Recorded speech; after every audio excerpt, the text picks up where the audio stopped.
RCB पे चला court का हथौड़ा, विराट की बढ़ी मुश्किलें। आरसीबी के खिलाफ एफआईआर दर्ज, आरसीबी होगी अब बैन। 11 मौत, कब होगा इंसाफ। आरसीबी के जश्न के चलते मची भगदड़ में हुई मौत को लेकर कोर्ट ने सख्त कदम उठाते हुए अपना हथौड़ा चला दिया है। 11 लोगों की जो मौत हुई थी, उनके परिवार को तो बस इंतजार है इंसाफ का, और उनको इंसाफ भी बिल्कुल मिलना चाहिए। इसी कड़ी में कोर्ट ने आरसीबी को नोटिस भी भेज दिया है। साथ ही आरसीबी के खिलाफ और deputy CM DK Shiv Kumar के खिलाफ एफआईआर भी दर्ज हो गई है।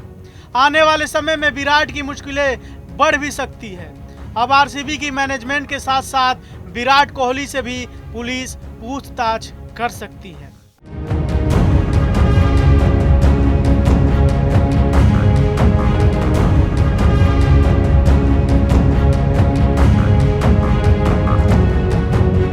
बेंगलोर के चिन्ना स्वामी स्टेडियम में बुधवार को आईपीएल 2025 की जीत का जश्न मनाया जा रहा था। इस दौरान मची भगदड़ में 11 लोगों की मौत हो गई और 30 से ज्यादा लोग घायल हो गए। हादसे के एक दिन बाद गुरुवार को कर्नाटक हाई कोर्ट ने इस मुद्दे पर सुनवाई की। कर्नाटक सरकार ने हाई कोर्ट को बताया कि स्टेडियम और उसके आसपास कानून और ट्रैफिक व्यवस्था की देखभाल के लिए शहर के पुलिस आयुक्त, डीसीपी और एसीपी सहित 1000 से अधिक पुलिसकर्मी तैनात थे। इससे एक दिन पहले उप मुख्यमंत्री डीके शिव कुमार ने दावा किया था कि भीड़ को नियंत्रित करने के लिए 5000 पुलिसकर्मी मौजूद थे। कर्नाटक उच्च न्यायालय ने भगदड़ की घटना पर स्वतः संज्ञान लिया था और राज्य सरकार को नोटिस जारी किया था। कर्नाटक सरकार की ओर से कार्यवाहक मुख्य न्यायाधीश बी कामलेश्वर राव और न्यायमूर्ति सीएम जोशी की पीठ के समक्ष पेश हुए महाधिवक्ता शशिकरण शेट्टी ने कहा, हम कोई प्रतिकूल रुख नहीं अपना रहे हैं। अदालत जो भी निर्देश देगी, हम उस पर अमल करने के लिए तैयार हैं। कर्नाटक उच्च न्यायालय ने टिप्पणी की, जश्न मनाने के इरादे से त्रासदी हुई है।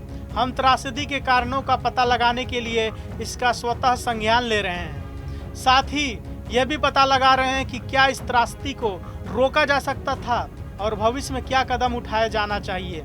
साथ ही कोर्ट ने यह भी कहा कि कर्नाटक क्रिकेट एसोसिएशन और आरसीबी को बयान दर्ज करने के लिए बेंगलोर डिस्ट्रिक्ट कलेक्टर द्वारा नोटिस दिया जाएगा। सरकार ने हाईकोर्ट को बताया कि जश्न के दौरान भीड़ की संभावना को ध्यान में रखकर पानी के टैंकर, एम्बुलेंस और कमांड एंड कंट्रोल वाहन भी मौजूद थे और ये संख्या पिछले मैच के मुकाबले काफी अधिक थी। इसके बावजूद राज्य ने कहा कि 2.5 लाख से ज्यादा लोगों के आने की वजह से स्थिति बिगड़ गई, जिसमें से कई लोगों का मानना था कि स्टेडियम में फ्री एंट्री होगी। स्टेडियम की क्षमता 35,000 है और आमतौर पर सिर्फ 30,000 टिकट ही बिकते हैं।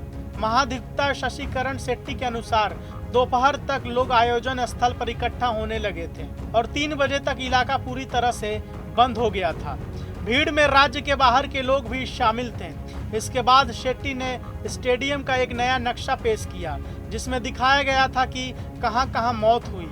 गेट नंबर 7 पर 4 मौत हुई थी, गेट नंबर 6 पर 3 मौत और क्वींस रोड पर 4 मौतें दिखाई गई।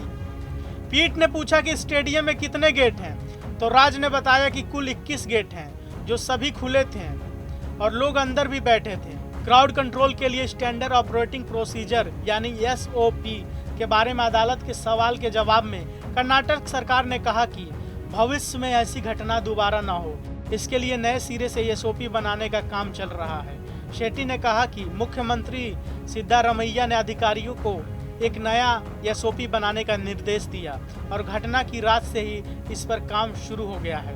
राज्य सरकार ने अदालत को यह भी बताया कि आरसीबी और इसके इवेंट मैनेजर टिकनिंग और क्राउन मैनेजमेंट का काम संभालते थे। शेट्टी ने कहा कि एफआईआर दर्ज कर ली गई है और संबंधित पक्षों को नोटिस जारी कर जांच के आदेश भी दे दिए गए हैं। अदालत ने कहा कि उन विशिष्ट पहलुओं को निर्धारित करेगी जिन पर अगली स्थिति रिपोर्ट दायर की जानी चाहिए और रजिस्ट्री को मामले का स्वतः संज्ञान लेने का निर्देश दिया। मामले में अगली सुनवाई मंगलवार को होगी। ऐसे में सवाल उठता है कि जांच और पूछताछ में जो भी दोषी पाया जाता है, चाहे वो आरसीबी हो या deputy CM DK Shiv Kumar या विराट कोहली, इनको क्या सजा होनी चाहिए। और सबसे बड़ा सवाल, क्या आरसीबी को कुछ सीजन के लिए बैन नहीं कर देना चाहिए ताकि बाकी फ्रेंचाइजी सबक ले और भविष्य में ऐसी कोई भी अनहोनी ना हो और साथ ही एक मैसेज जाए देश में, चाहे आप कितने भी पॉपुलर क्यों ना हो, चाहे आपकी फ्रेंचाइजी कितनी भी पॉपुलर क्यों ना हो, चाहे आपने कितना भी बड़ा कप ही क्यों ना जीता हो, अगर आप गलत करोगे मासूमों की मौत होगी तो आपको सजा जरूर मिलेगी।